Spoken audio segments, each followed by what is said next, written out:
क्षमा ब्रेकिंग जैन news. North East Express rail हादसे में बाल बाल बचे जैन तीर्थयात्री, नहीं आई खरोंच। इटावा गौरव आचार्य श्री प्रमुख सागर जी महाराज के आशीर्वाद से बचे बाल बाल। इटावा से जा रहे थे गुवाहाटी जैन आचार्य श्री के दीक्षा समारोह में सम्मिलित होने। कुनेरा जैन मंदिर कमेटी के कोषाध्यक्ष अरविंद जैन, सुनील जैन कोरियर और नवीन जैन दुर्घटनाग्रस्त नॉर्थ ईस्ट एक्सप्रेस से दीक्षा समारोह में सम्मिलित होने हेतु गुवाहाटी जा रहे थे। ट्रेन बिहार में रघुनाथपुर जिला में दुर्घटनाग्रस्त हो गई और आचार्य श्री के आशीर्वाद से बाल बाल बच गए। इन तीनों को कहीं भी खरोंच तक नहीं आई। रेलवे ने इटावा के तीनों जैन तीर्थयात्रियों सहित अन्य यात्रियों को ट्रेन परिवर्तित करके दूसरी रेलगाड़ी से गुवाहाटी तक भेजने का प्रबंध किया। तीनों श्रद्धालुओं का ट्रेन हादसा होने के बावजूद भी मानव सेवा के प्रति इतना सद्भाव रहा कि यह लोग जो भी खाना पीना बनाकर ले जा रहे थे, उन्होंने अपना सारा खाना पीना एक्सीडेंट में घायल लोगों को बांट दिया तथा उनकी सेवा में पूरी तन्मयता के साथ भगवान महावीर के संदेशों का अनुसरण किया। भगवान को द्रव्य क्यों चढ़ाते हैं, सुनिए भीलवाड़ा में चातुर्मास कर रहे पूज्य मुनि श्री आदित्य सागर जी महाराज से। प्रश्न ये है गुरुदेव कि हम जो पूजा में सामग्री चढ़ाते हैं, अब आइडियली तो वो लेते नहीं है, तो हमारे चढ़ाने का क्या औचित्य रहा उसका? बहुत बढ़िया। देखिए, ये बहुत सुंदर बेसिक है, सबके लिए प्रश्न बड़ा काम का है। हमारे भगवान ना हमारा नमस्कार लेते हैं, ना हमारी दी हुई द्रव्य लेते हैं, ना हमारा दिया हुआ प्रणाम लेते हैं, ना आप उनको दुआ दो तो लेते नहीं, बद्दुआ दो तो लेते नहीं। उनके लिए अच्छा कहो तो वो सुनते नहीं, बुरा कहो तो सुनते नहीं। तो हम क्यों आए?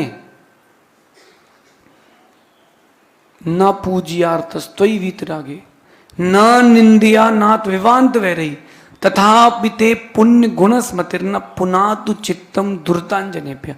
ये समंत भद्र स्वामी ने 2000 वर्ष पहले उत्तर दे दिया है। ना पूज्यार्थस्त्वयि वीतरागे, भगवान आपकी पूजा करो तो आप खुश नहीं होते। न निंदिया नात विवांत वैरही, और निंदा करे कोई तो आप दुखी नहीं होते, उससे बैर नहीं बांधते। फिर हम क्यों करें? कहते हैं पुनातु चित्तम दुर्तांजनेभ्य। भगवान आपकी, लेकिन जब हम पूजन करते हैं हमारे भावों की विशुद्धि बनती है, उससे हमारा पुण्य बढ़ता है, उससे हमारे सारे काम बढ़ते हैं। भगवान न देते हैं न लेते हैं, लेकिन भगवान के पास जो आता है उसको सब कुछ मिलता है। उसका एक ही कारण है, भगवान आपको आपसे जोड़ते हैं। जैसे ठंडी के मौसम में आप लोगों में से कितने लोगों ने कंबल ओढ़ा है, जैकेट पहनी, स्वेटर पहना है? अब मेरा प्रश्न है कि जैकेट में, कंबल में, स्वेटर में गर्मी है क्या? अगर होगी तो पसीना पसीना हो रही होगी अभी। वो गर्मी कहाँ है? गर्मी हमारे पास है, वो हम इसीलिए ओढ़ते हैं कि गर्मी हमारी, हमको तो कभी ठंडी लगती नहीं इतनी। ये देखो आप अपरमित सागर दुबले पतले, इनको ठंडी नहीं लगती। जो लगना चाहिए, भाई नग्न है, इतनी ठंड में कैसे रहेंगे? नहीं लगती। क्यों नहीं लगती? हम अपनी गर्मी को अपने पास रखते हैं। ठंडी में भी कभी आप हमारा शरीर छू कर देखना, आपको गर्म ही मिलेगा। गर्म मिलने का एक कारण है, हम अपनी गर्मी अपने पास ध्यान की ऊर्जा से रोकते हैं। जो पूजन अपन करते हैं सब हमारे ही पास है, लौट के हमारे पास ही आता है, क्योंकि भगवान को चढ़ाए हुआ भगवान को उससे क्या प्रयोजन? अगर भगवान कहते, सबसे पहले कहते कि जैन लोग, इनको तो आशीर्वाद मिलने ही नहीं चाहिए, क्योंकि चढ़ाते सड़ी बादाम है और चाहिए मोक्ष फल। सो कैसे दे दें? अरे एक पूजा में आते हो तो 4 नारियल ले आओ, क्या चला जाएगा? अगर आपका पोता मिल जाए घर पे, दादा घर आओगे तो कुछ लेके आना, तो आप 200 रुपये खिलौने लेके पहुंच जाते हो, 100 रुपये का गुब्बारा लेके पहुंच जाते हैं दादा। जब बच्चों के खेलने के लिए 100 रुपये का गुब्बारा ला सकते हैं, तो प्रभु के चरणों में चढ़ाने के लिए 100 रुपये की रोज श्रीफल भी ला सकते हैं। किसी को दिखाने के लिए नहीं, अपने लिए। भगवान हमारे ना कुछ देते हैं ना लेते हैं, ना वो दे सकते हैं। जो देते हैं वो हमारे भगवान नहीं होते हैं।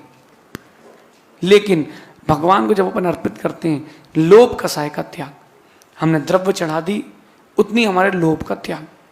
अब उसके बाद जब हमने पूजन करी उतनी समय हमारा शुभ उपयोग, उस शुभ उपयोग से पुण्य मिलता है, विशुद्धि का जागरण होता है। एक क्रम है, शुभ उपयोग कारण और विशुद्धि कार्य, फिर विशुद्धि कारण और विशुद्धि से पुण्य का आश्रय कार्य, फिर पुण्य आता है कारण, और जीवन में आपको कोई विघ्न नहीं आए वो उसका कार्य।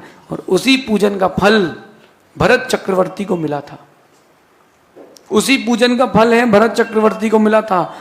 जब वो गृहस्थ थे उन्होंने ऐसी द्रव्य से पूजा करी भगवान की, जिनसेन स्वामी कहते हैं कि द्रव्यों के तो पहाड़ लग जाते थे।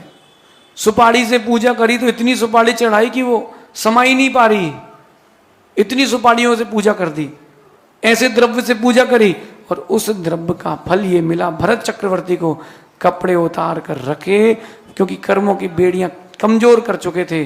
और अंतर्मूर्त बैठे मुनि बनने के बाद केवल ज्ञान हो गया, क्योंकि वो बेड़ियां कमजोर कर चुके थे, बस उनको टच करना था।